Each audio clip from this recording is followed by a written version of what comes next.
नमस्कार, आप देख रहे हैं आज तक। आपके साथ मैं हूं सईद अंसारी। स्वागत है आपका दस्तक में। अभी कोरोना का कहर कम नहीं हो रहा था कि ऊपर से आ गया अम्फान तूफान। 165 किलोमीटर की रफ्तार से वो पश्चिम बंगाल और ओडिशा के समुद्री तटों से टकराया। उससे मची तबाही के बीच 4 लोगों की जान चली गई और साथ ही साथ कोरोना के खिलाफ लड़ाई पर भी इसका असर पड़ा।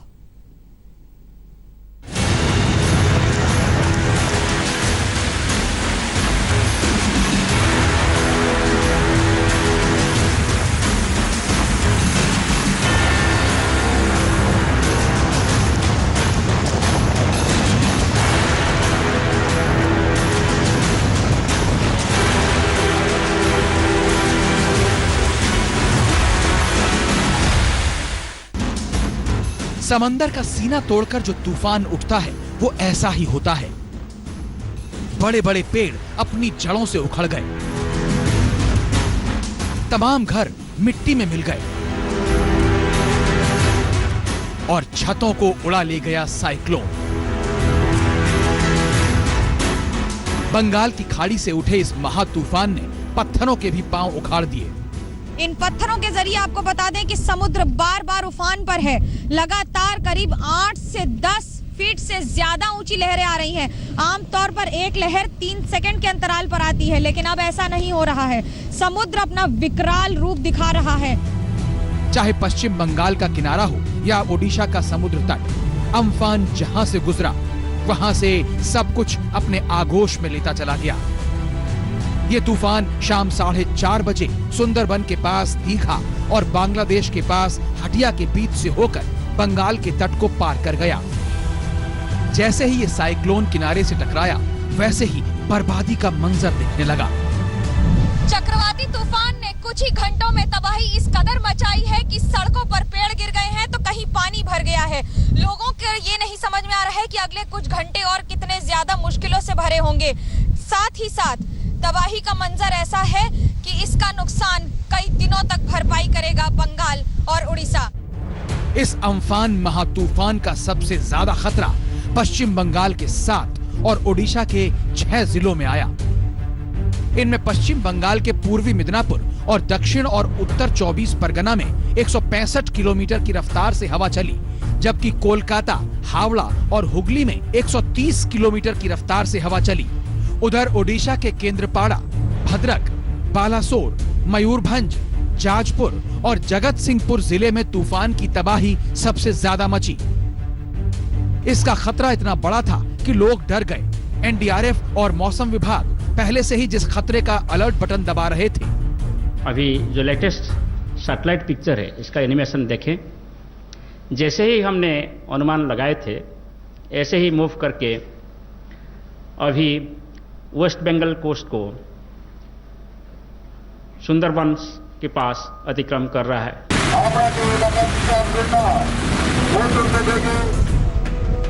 अब आप ओडिशा का हाल देख लीजिए।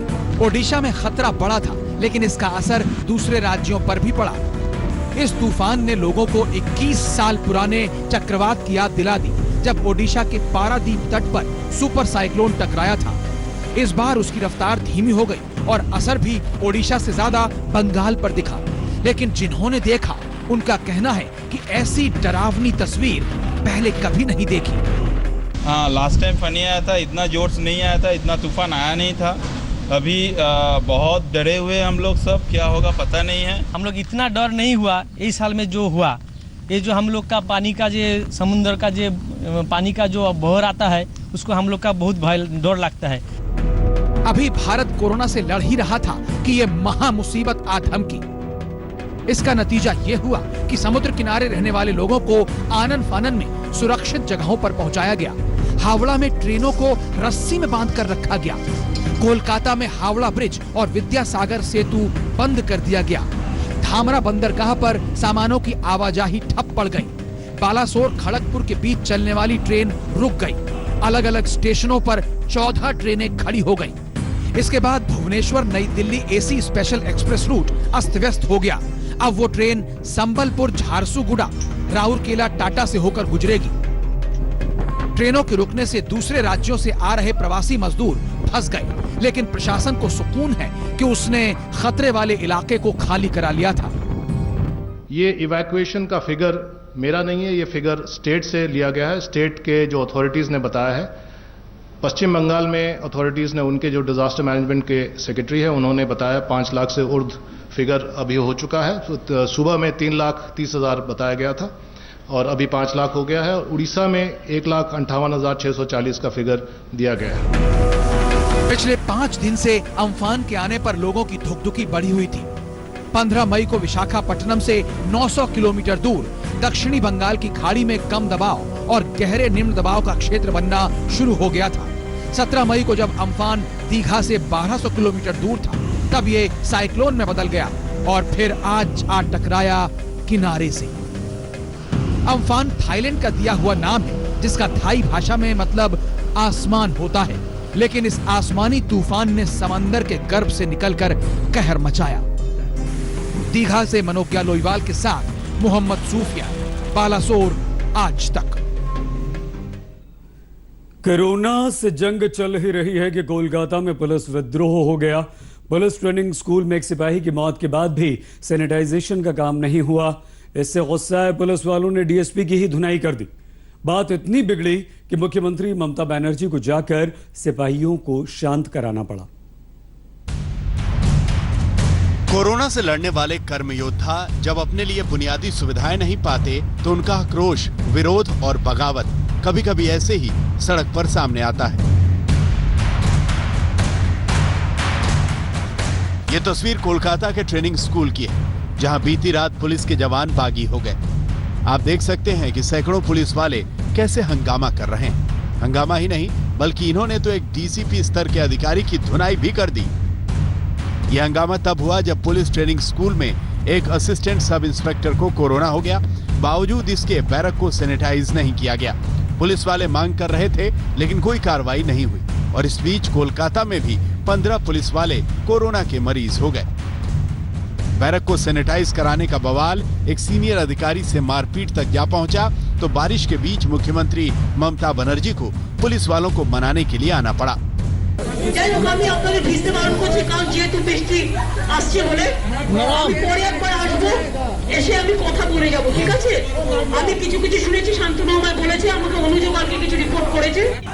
मुख्यमंत्री ने ये भरोसा तो दे दिया कि पुलिस वालों की हर मदद की जाएगी ताकि कोरोना से लड़ते हुए वह खुद ही उसका शिकार न हो जाए। लेकिन सोचिए कि जहां पुलिस वालों को ही बुनियादी सुविधाएं नहीं मिल रही, वहां आम लोगों का क्या हाल होगा। कोरोना के कहर पर कोलकाता में हंगामा ऐसे ही नहीं मचा रहता है। मनोज्ञा लोईवाल के साथ इंद्रजीत कुंडू, कोलकाता, आज तक। कोलकाता से अब दिल्ली आते हैं, जहां लॉकडाउन 4 में रियायत का दूसरा दिन बीता, लेकिन उसमें भी सामाजिक दूरी और दूसरे कायदे कानून का उल्लंघन होने लगा। अभी बाजार बुरी तरह से खुले नहीं, लोगों की आवाजाही तेज हुई नहीं कि कोरोना के मामले भी लगातार बढ़ने लगे। 2 दिन से 500 से ज्यादा आते मामलों ने दिल्ली वालों की सरदर्दी बढ़ा दी है।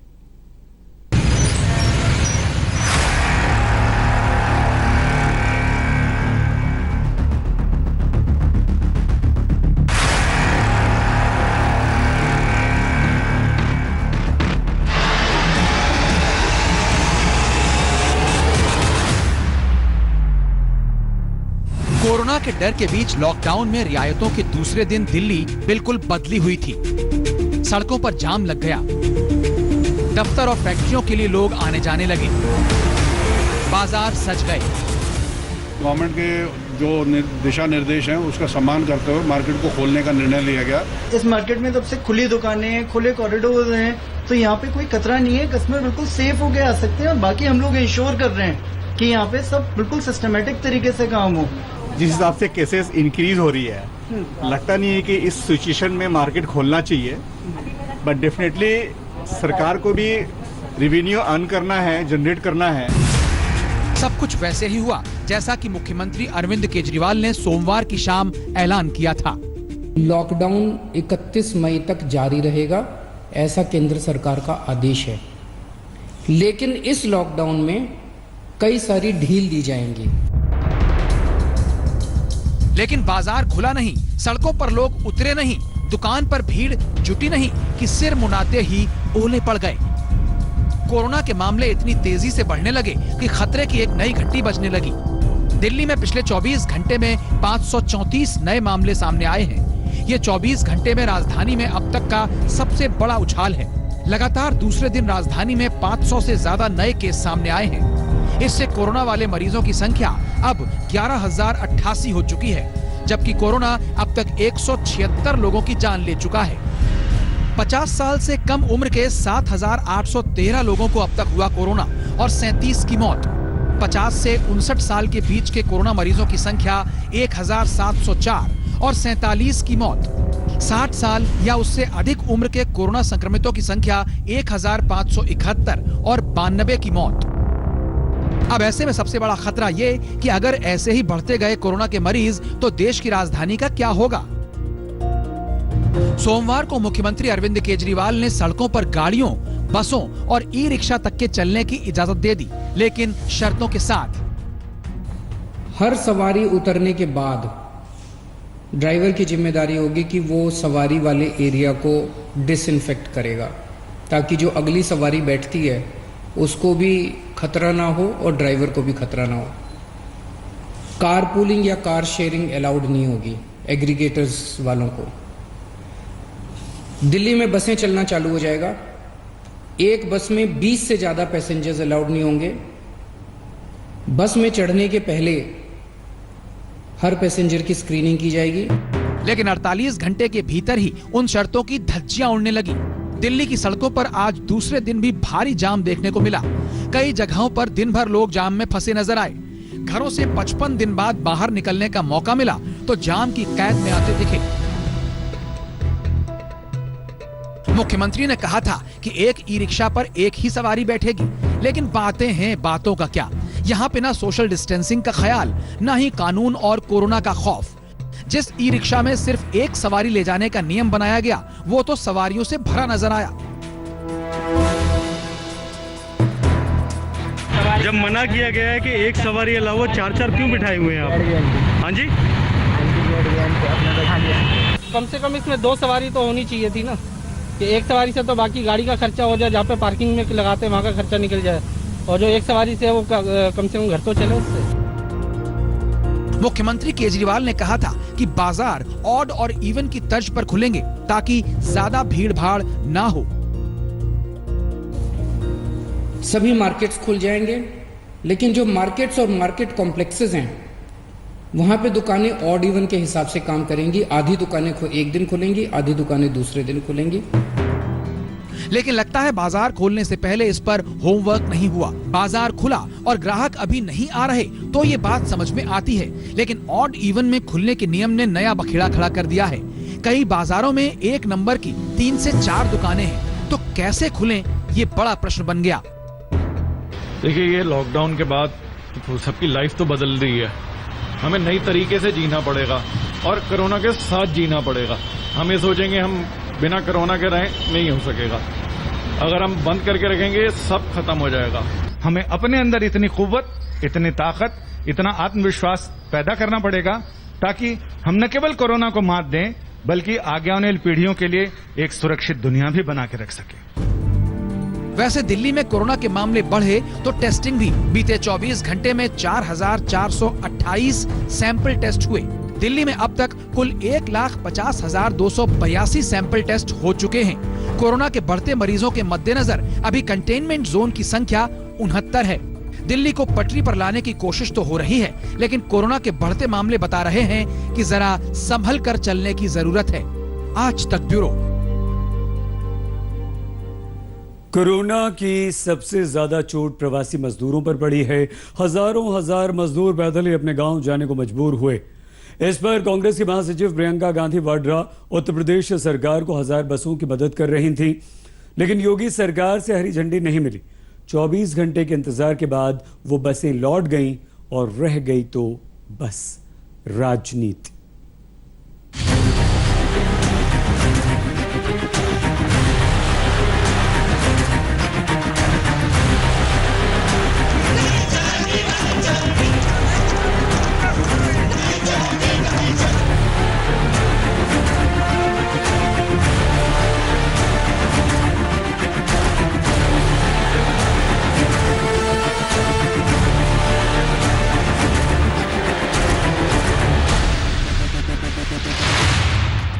बसें उत्तर प्रदेश और राजस्थान की सीमा पर खड़ी रहीं और मजदूर पैदल चलने को मजबूर हो गए।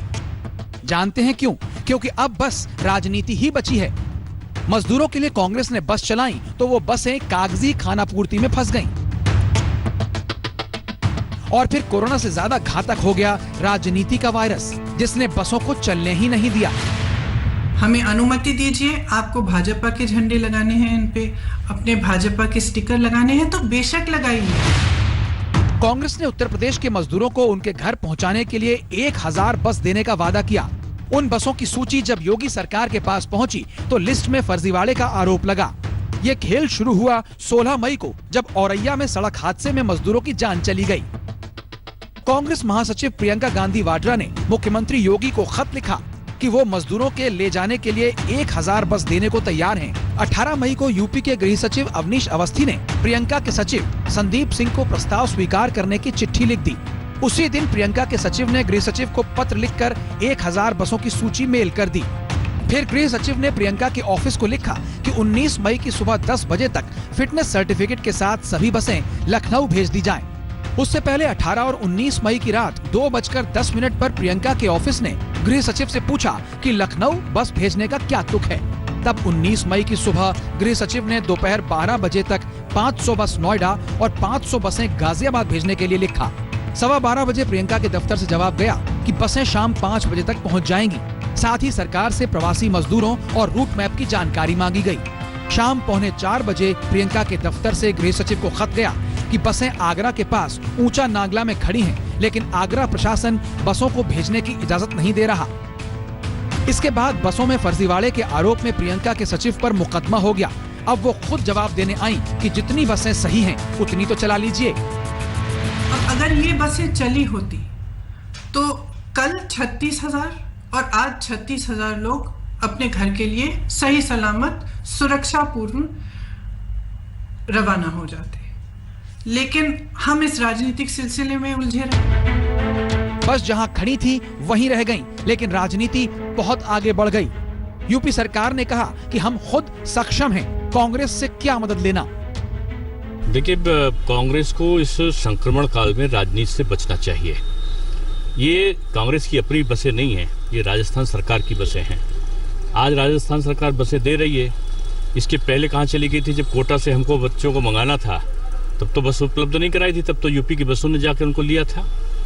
राजनीति के लिए सरकारी चीज़ों का उपयोग उचित नहीं है। लोगों की मदद करने के लिए खाद्य सामग्री दे रही है, बसों का इंतजाम करा रही है, तो उसका तो स्वतः स्वागत करना चाहिए हर सरकार को। लेकिन बॉर्डर पर परमिशन ना देना, कमियां निकालना, नेताओं को अरेस्ट कर लेना, दमन की राजनीति अपनाना, ये कहाँ तक उचित है?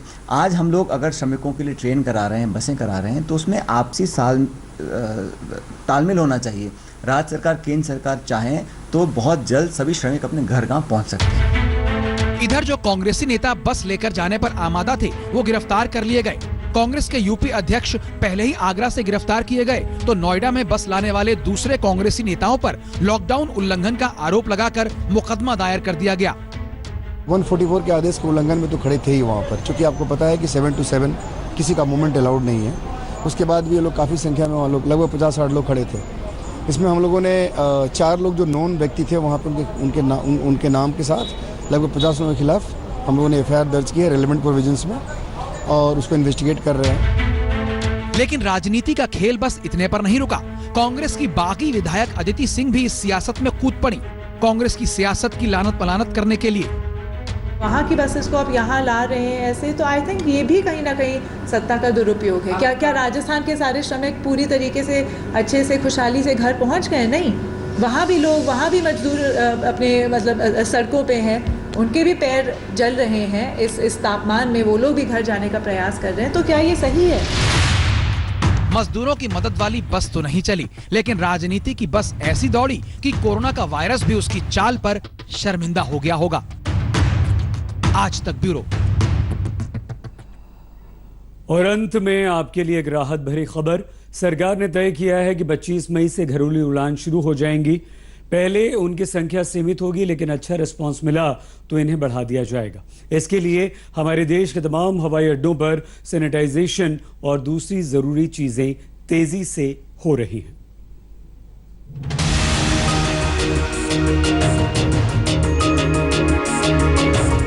25 मार्च को देश में पहली बार लॉकडाउन लगा था। तब से हवाई जहाजों का उड़ना बंद, लेकिन अब सब कुछ ठीक रहा तो 2 महीने बाद 25 मई से फिर से विमान उड़ने लगेंगे।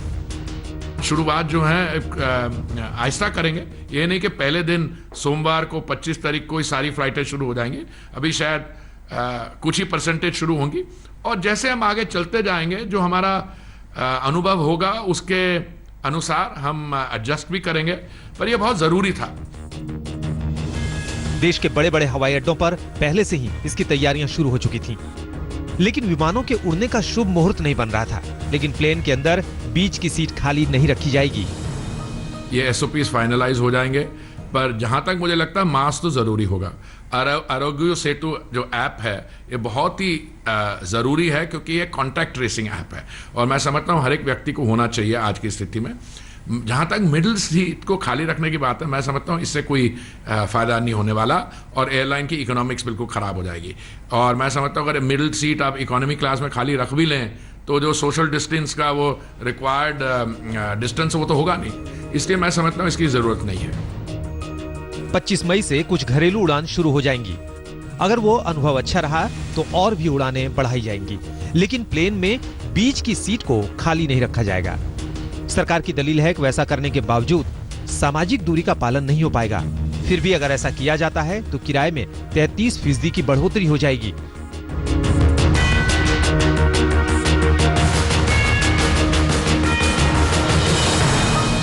आपको हम कोलकाता एयरपोर्ट की एक्सक्लूसिव तस्वीर दिखाते हैं कि कैसे तैयारी तेज हो चुकी है और कैसे इसके लिए खास नियम होंगे। डिपार्चर लाउंज पर गाड़ियों की भीड़ नहीं होगी। ट्रॉली को सैनिटाइज करने के लिए चेंबर बनाए गए हैं। एयरपोर्ट पर मुसाफिरों को मास्क पहनना अनिवार्य होगा। एयरपोर्ट अहाते में प्रवेश से पहले भी सोशल डिस्टेंसिंग के लिए पदचिन्ह बनाए गए हैं।